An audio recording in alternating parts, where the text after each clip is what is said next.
Olá, meus irmãos, a paz do Senhor Jesus Cristo, tudo bem? Como é que estão todos vocês? Estamos de volta. Bem-vindo ao nosso canal. Já vai aproveitando e dando um like aí, se inscrevendo em nosso canal para que possamos permanecer no ar, tudo bem? Desculpe, hoje nós vamos meditar no livro de Judas, irmão de Jesus Cristo, isso mesmo.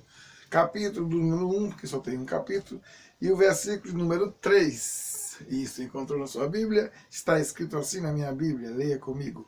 Amados, procurando eu escrever-vos com diligência acerca da vossa comum salvação, tive por necessidade de escrever-vos e exortar-vos a batalhar pela fé que uma vez foi dada aos santos, porque se introduzirão alguns que já antes estava escrito para este mesmo juízo, homens ímpios que convertem a desolação à graça de Deus e negam o Deus único, dominador e o Senhor Jesus Cristo, nosso Salvador.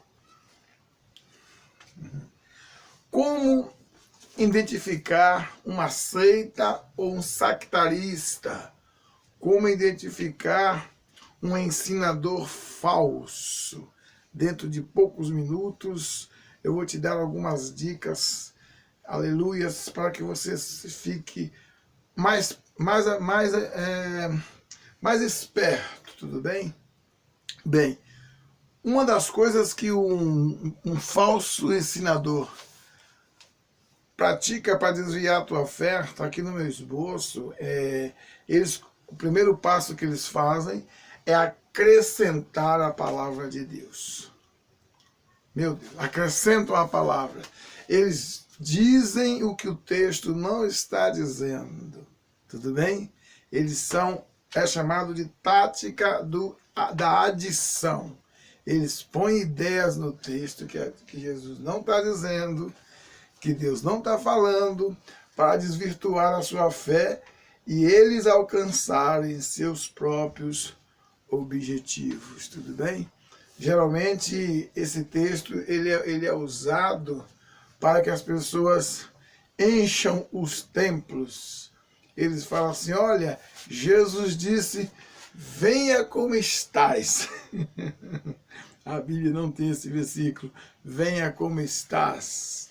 Vinde a mim todos que estás cansados e oprimidos, e eu vos aliviarei. Então, Mateus 11, 28, está escrito assim. Eles continuam com a adição. O Salmo 23, vocês conhecem o Salmo 23, onde está escrito, o Senhor é meu pastor, nada me faltará. Aí o herege diz, o Senhor é meu pastor e nada lhe faltará. Esse I condiciona Deus a atender tudo que você quer, porque Ele é seu pastor, e isto é um acréscimo, isto é uma adição, tá bom? Ele está colocando coisa no texto que não tem. Então, cuidado quando alguém começa a citar texto para você, e versículos, eles juntam uma salada de versículos parecidos, e você pensa que a linha é aquela, quando você vai ver, você conclui que textos sem contextos não passam de pretexto para a heresia. Segundo tática dos falsos ensinadores é a chamada de a subtração. Eles tiram parte do texto. Eles tiram parte do texto. Vamos ver. E se o meu povo, que se chama pelo meu nome, se humilhar, orar, buscar minha face, se converter dos seus maus caminhos, então eu ouvirei do céu, perdoarei os seus pecados e sararei a sua terra. Então ele pega esse texto e ele subtrai a oração, a humilhação, o arrependimento e fala, olha, venha que Deus vai sarar a sua terra, venha porque Deus vai fazer com você o que fez com o povo de Israel. Eles diminuem, eles tiram parte do texto. Há pouco tempo eu vi um pastor de renome do estado do Rio de Janeiro cometer um erro desse, mas não é o caso. Terceira coisa que eles fazem para te roubar a tua fé é inutilizar, é tirar a divindade de Jesus Cristo. Eles subtraem, eles dizem que Jesus não é Deus, que Jesus é um profeta iluminado, que Jesus ele foi um grande sábio, foi um grande filósofo, mas eles não aceitam João 1:1, quando diz que no princípio era o Verbo estava com Deus e o Verbo é Deus.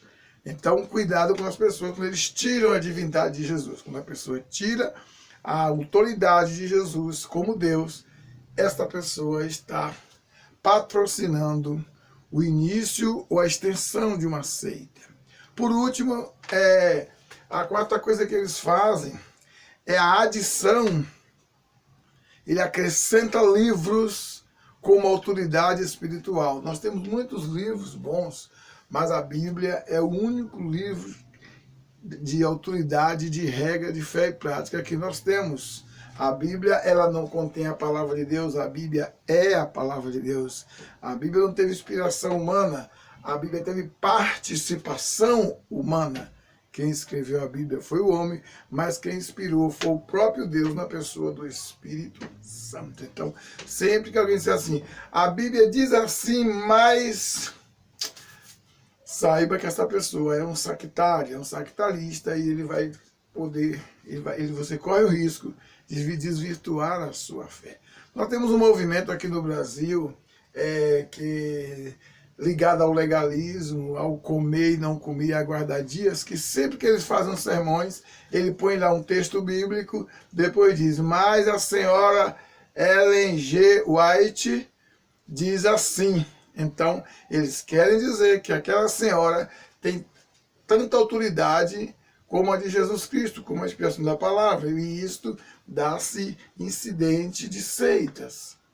Que Deus te ajude, que você possa ter cuidado quando você for a um estudo, for uma pregação e ver essas coisas. E entra aqui uma outra coisa que é complicada, que é chamada as indulgências. Sempre que alguém te der um objeto como contato de fé, por incrível que pareça, um copo de água, uma rosa, um objeto, para que você, olhando, se inspire e saiba, essa pessoa é um patrono da seita, porque no livro de aos Hebreus está a nossa fonte de inspiração para onde deveremos olhar. O escritor aos Hebreus, escrevendo uma das suas falas, ele fala assim, portanto nós que estamos rodeados de uma tão grande nuvem de testemunha, deixemos o pecado e o embaraço que tão perto de nós rodeia e corramos com paciência a carreira que nos está proposta, mas olhando só para Jesus, o autor e consumador da nossa fé. Então, não precisamos de indulgências, não precisamos de copo de água, não precisamos de peça de roupa, é só olhar para Jesus Cristo e nós teremos vida eterna, temos nossas bênçãos, temos nossas conquistas, exclusivamente por Jesus Cristo. Que Deus te abençoe e te fortaleça. O texto que eu citei foi aos Hebreus 12, 1 e 2. Que o Senhor Jesus te abençoe, fica na paz do Senhor e tenha um ótimo dia.